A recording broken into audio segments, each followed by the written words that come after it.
10-man Chogall. Chogall will be standing at the top of his throne platform. The tank will grab him and pull him down to the purple diamond mark.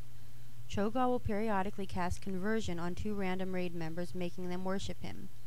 The longer they worship him, the more stacks of Twisted Devotion he gets, increasing his damage. The players must be interrupted. Flame's Orders summons a fiery elemental Chogall absorbs into his hammer, causing extra fire damage and making fiery puddles on the ground that players must move out of. Shadow's Orders summons a shadow elemental that, when absorbed, causes Chogall to do around 20k shadow damage every 3 seconds to players. Fury of Cho'gall does damage and puts a debuff on the tank, increasing damage taken for 1 minute. This is usually tank swapping time. Chogall periodically summons Corrupting Adherents. They alternately appear in the left and right pockets and will be picked up by a tank. The first one should be DPS'd where it stands and pulled back to the yellow star just before it dies.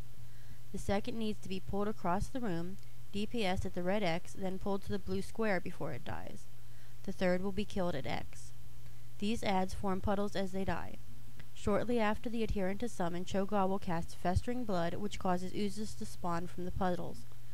These oozes must be slowed and killed as fast as possible. The reason behind this positioning is to bottleneck the oozes and keep them grouped for easy AoE. Standing in puddles or being attacked by oozes will give players corruption, as will standing in Corrupting Crash.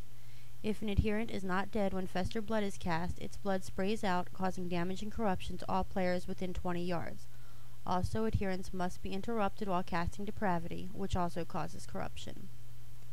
At 25%, Cho'gall enters Phase 2.